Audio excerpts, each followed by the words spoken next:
Hey there! If you're watching this, you probably know me well enough that this is already fairly unusual. You may even feel a little nervous wondering why my big fuzzy head is appearing on your screen. Alright, deep breath. So, I wanted to talk to you about some things that I've been thinking about lately.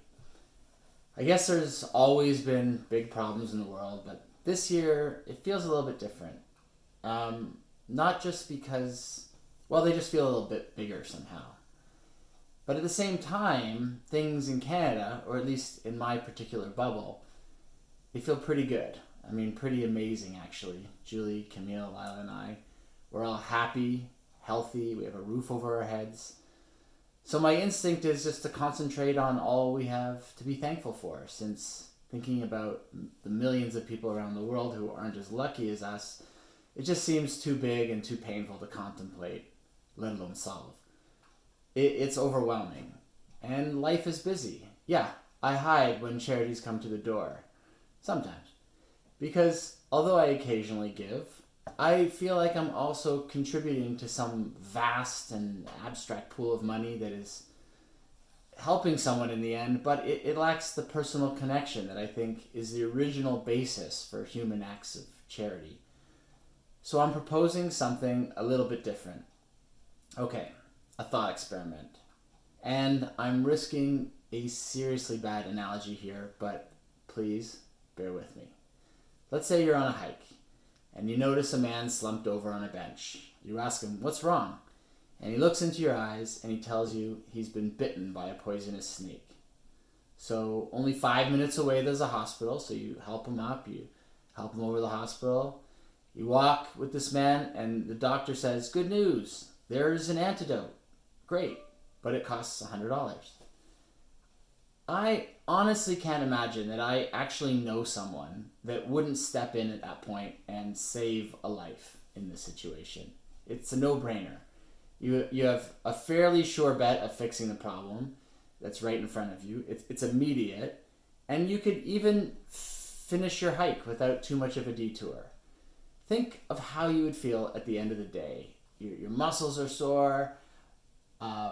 You've finished a long hike. Yeah, sure, maybe a small part of you would feel the $100 that you spent, but the overwhelming feeling would be a sense that you've been part of something fantastic. You'd feel great. You would be a hero. But really, I don't know a man with a snake bite, so why am I rambling? Well, it's because I want to connect you to that end game feeling, that feeling that you've made a difference. I want to make the connection because the man I know is equally in need, but the circumstances differ, which make him a lot harder to connect to. Joniad is a Rohingya refugee who is currently stuck in Indonesia as a registered UNHCR refugee, but he's considered an illegal immigrant there. He left his home country of Myanmar because of government-sanctioned religious persecution, and he's been stuck there since he was 19 for over 6 years, waiting for someone somewhere to help. But he's far away, and even if you could help him, it would take many months, maybe years, until the funds could be raised, paperwork filled out, and applications approved. Also, a life in Canada, it'd be tough for him, and he has no family or friends here.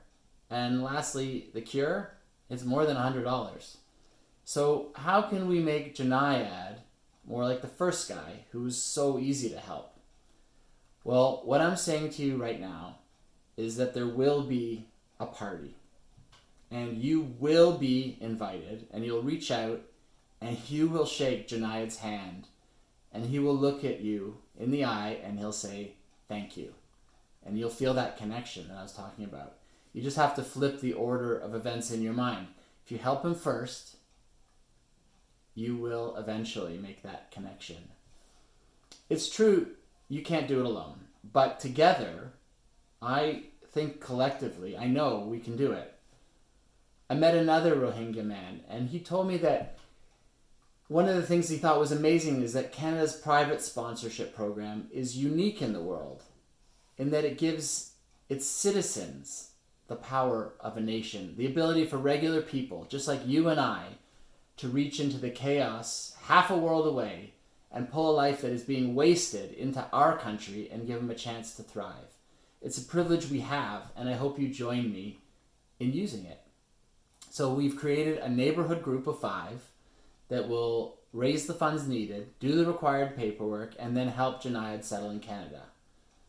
Fundraising is step 1 though, and I'm asking you to help.